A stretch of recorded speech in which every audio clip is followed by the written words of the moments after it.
recommend that you use 2 colors of markers when you're fitting a mock-up. And if you're not fitting a mock-up, try to find 2 different colors of chalk. And yes, I'll share more about this chalk. Why do I recommend that? Let's talk about it for this week's Tricky Thursday.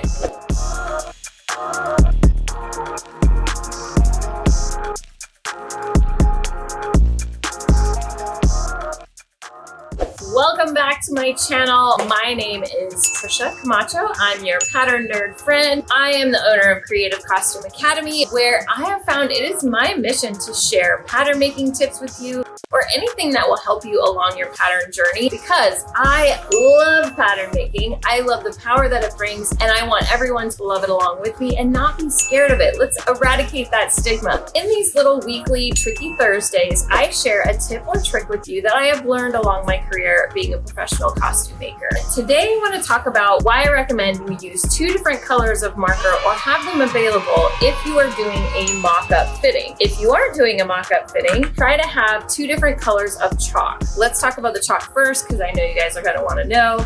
This chalk pencil, it's actually a quilting tool. It's really cool. You can, like a mechanical pencil, kind of extend the chalk, and as it runs out, you're gonna have more and more. But the even cooler part about it is this little carrying case of extra chalk that it gives you with it, because it gives you all these different colors, so you can change out your color as you're doing your fitting. And it's chalk, it's not wax, so it will brush off if you're using this on a garment that is already finished and you just need to do alterations. So this is one of my favorite tools that I use all the time. I will link an Amazon link below of where you can get these, but you can also get these at most of your sewing supply stores. So if you're doing a finished garment, I highly recommend that you get a chalk or 2 different colors of chalk, and I'll tell you why in a second. If you're doing a mock-up where it's a muslin and you're going to take it back to your pattern and make adjustments, I like using markers because they show up brighter on your muslin. I will give you a little tip. If you're marking things, on undergarments or on a dress form, be careful of your markers and kind of test them out on some scratch paper, because sometimes they can bleed through.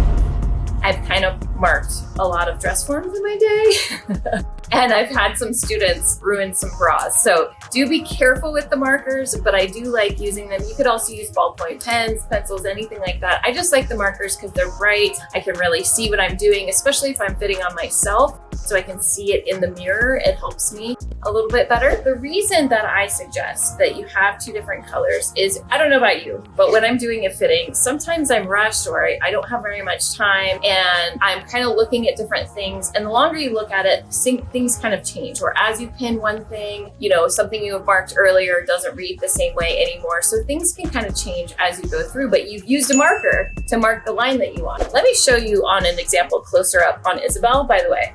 This is Isabel, my girl. She helps me with fitting sometimes. But let's go close up and I'll show you exactly what I mean. So let's say that I had originally marked this neckline in green, as you see it here, that I wanted it to come down to that area. And then after looking at it, I don't like that placement anymore. Or if you did something like make an adjustment up here in the shoulder and you pulled this up because that's how it fit better with the rest of the pattern. If that was pulled up, then now our neckline has shifted and maybe that line doesn't work for you anymore, but you've used marker. And instead of worrying about, yes, you could cross it out like this, and I would suggest that you do that anyway, but you could just come in with a different color and draw the neckline in where you now want it and say, okay, blue's the line that I want. We're going to ignore that green line. And it's just a way to move quickly without having to worry about, oh, not that line, this line, because when you go back to your mock-up, it might not make the same sense. You might forget. Another thing that I really recommend is taking pictures of your fittings, even if they're on yourself or if you're fitting someone else, because it's really hard to remember once you get this off of the body. Where was that hitting on her?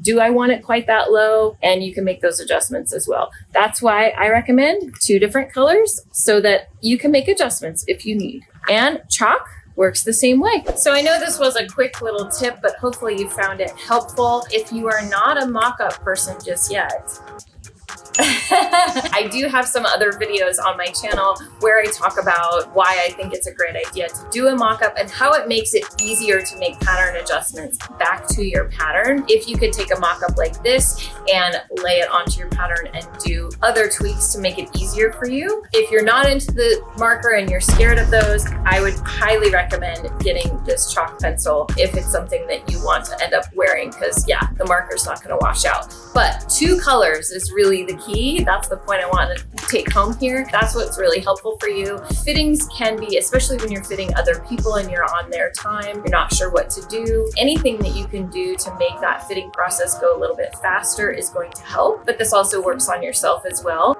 if you don't have a lot of time. I'm always about saving time and sharing all these tips and tricks with you. If you enjoyed this, please hit that notification button so that you hear the next time my Tricky Thursdays drop, and share this with a friend if you feel like they would find it useful as well. Remember to subscribe to my channel if you like this kind of thing, a little pattern nerd conversation. And if you are ready to try out pattern making, then we do always have the free pattern masterclass listed down below. We also throw a lot of free events. We have one coming up very soon, which I'll tell you about more. So you might want to jump on my email list, my pattern news list, to hear about all the events that we always have going on around here. And if you are ready to dive in right away, we do have Pattern Making Academy at learnpatternmaking.com, where we take the easier, fun path to learning pattern making and dive right into some really awesome designs. That's all we have for you this week. I hope you've enjoyed. I'll see you next time.